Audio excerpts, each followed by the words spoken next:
दोस्तों, रूस और यूक्रेन के बीच युद्ध के 1356 दिन हो गए हैं, जहां काफ़ी कुछ परिवर्तन हो रहा है, खासकर डॉनबास इलाके में।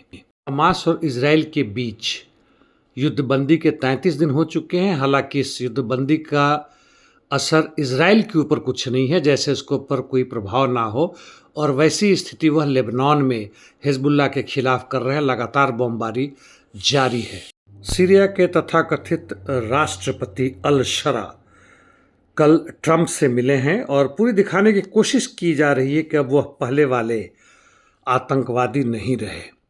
दूसरी तरफ सूडान में पारा मिलिट्री आरएसएफ यानी रैपिड सपोर्ट फोर्सेस ने सूडनीज आर्म फोर्सेस को हराकर अल फशर में कब्जा कर लिया है, जो दारफुर में है, और वहाँ मास एक्सक्यूशन हो रहा है। बलात्कार, एथनिक क्लिंजिंग, हर तरह की चीज़ें हो रही हैं और उनको आर्म्स एम्युनिशंस यूएई तथा दूसरे साम्राज्यवादी देशों से मिल रहा है। वैसे अमेरिकी साम्राज्यवाद की बात करें तो शेख हसीना के स्पोक्स पर्सन ने, यानी भूतपूर्व बांग्लादेश की प्रधानमंत्री ने कहा है कि US agency for international development यानी यूएसएड वह पूरी जोर लगाकर काम किया था इनको अपदस्थ करने में, और मुख्य मसला था सेंट मार्टिन नाम का आइलैंड, जिसको देने से शेख हसीना ने और उसके पहले शेख मुजीबुर रहमान ने मना कर दिया था अमेरिका को। इसमें कोई आश्चर्य की बात नहीं है। आपको यह जानकर इस पर भी आश्चर्य नहीं करना चाहिए कि फ्रांस के भूतपूर्व राष्ट्रपति सरकोजी, जिन्हें 5 वर्ष की सज़ा दी गई थी क्योंकि उन्होंने बहुत भारी मात्रा में घूस या जिस रूप में से कहें लीबिया के भूतपूर्व कर्नल गद्दाफी से पैसे लिए थे। हालांकि बाद में उसको मरवाने में इनका भी हाथ था और इसलिए वहाँ के कोर्ट ने पाया कि इन्हें सज़ा मिलनी चाहिए, लेकिन ये अंदर जाके ये खाना खाने से मना कर रहे थे, केवल लिक्विड ले रहे थे। कहा उन्होंने वीडियो पर जज को कि बड़ा कष्ट हो रहा है, और उन्हें छोड़ दिया गया।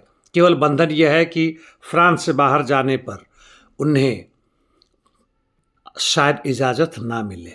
आपको शायद याद होगा कि जब फ्रांसीसी क्रांति हुआ था तो वहाँ 3 मुख्य नारे आए थे, जिसका नाम था लिबर्टी, इक्वालिटी, फ्रैटर्निटी, यानी स्वतंत्रता, बराबरी और भाईचारा। और उसका जो असर है वह दिख रहा है। यानी आज का दुनिया का कहीं भी संविधान हो, वह दावा करता है कि हर के लिए कानून बराबर है, बेमानी और बेहुदा है। दिल्ली में ऐसा लगता है रेड फोर्ट में आतंकी हमला हुआ है, 8 से 9 लोग मारे गए हैं। हम लोग हर तरह से आतंकवाद का विरोध करते हैं क्योंकि यह आम जनता से परे होता है, मजदूर वर्ग के आंदोलन को यह ठप करता है। और वैसे बता दूं कि अमेरिका हर जगह जहां भी आतंकवाद है, मुख्य रूप से आईएसआईएस, तालिबान वगैरह बनाने में उसका हाथ रहा, इंग्लैंड का भी रहा है, और उसमें यहाँ तक कि इजराइल के मोसाद का भी प्रवेश है। दिल्ली में AQI यानी यहाँ के क्लाइमेट, वातावरण की बात मैं करना चाहता हूँ। हालांकि इसके लिए अलग से ही पोस्ट बनाना था, लेकिन समय की कमी के हिसाब से नहीं बना रहा हूँ। इतना बता दूँ कि कल दिल्ली के लिए बड़ा भयानक स्थिति था और वह सुबह से गायब हो गया। उसने बताना बंद कर दिया AQI को, और वह 9 बजे ही वापस आया क्योंकि इतना भयानक था कि सरकार ने सोचा होगा कि इसे दिखाना बंद करो, जैसे उन्होंने बेरोज़गारी पर डेटा कलेक्शन करना बंद कर दिया।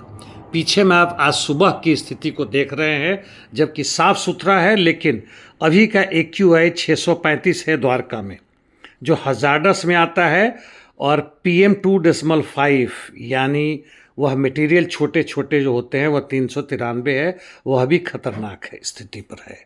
वैसे भारत में कुल 562 स्टेशन हैं जो पूरी भारत में मॉनिटर करते हैं AQI का। उसमें से केवल 4 या 5 ही सबसूल थे, वह भी डेटा नहीं दे रहे थे। यह अनायास नहीं हुआ, बल्कि जानबूझकर किया हुआ यह चीज़ है। और इस बीच में दिल्ली में धमाका हुआ, बिहार के चुनाव है, सबको एक दूसरे से पाटने की, थोपने की भी कोशिश कर रहे हैं। मैं यह कहीं से भी नहीं कर रहा हूँ कि यह धमाका इस सरकार ने करवाया है, लेकिन उसका फ़ायदा वह ज़रूर ले रही है।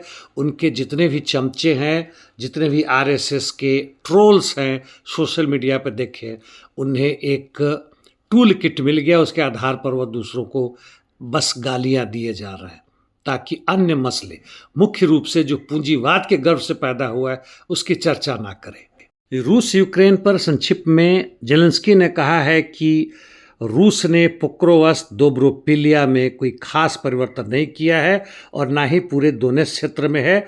जो एनसर्कलमेंट की बात है, घेराबंदी की बात है, वह कहीं से भी पर्याप्त नहीं है, यानी बकवास की बात है। वैसे वास्तव में रूसी सैनिक हुलियाई पोल की तरफ काफ़ी बढ़े हुए हैं और जहाँ तक पोक्रोवस्क की बात है, यूक्रेनियन आर्मी के CNC सिर्स्की ने कहा है कि करीब 1.5 लाख रूस के सैनिक पोक्रोवस्क को घेरे हुए हैं और ऐसा लगता है कि पोक्रोवस्क के गिरने में अब ज़्यादा वक्त नहीं है।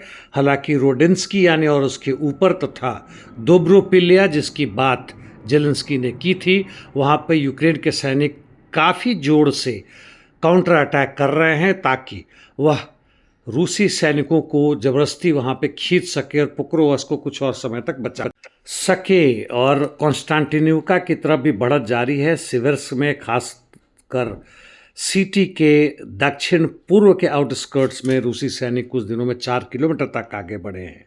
नॉर्थ ईस्ट की बात करें तो लाइमान में भी रूसी सैनिकों की बढ़त यामपोल और दूसरी तरफ उससे सटे हुए क्षेत्र द्रोनोवका की तरफ जारी है जो लिमान की तरफ है।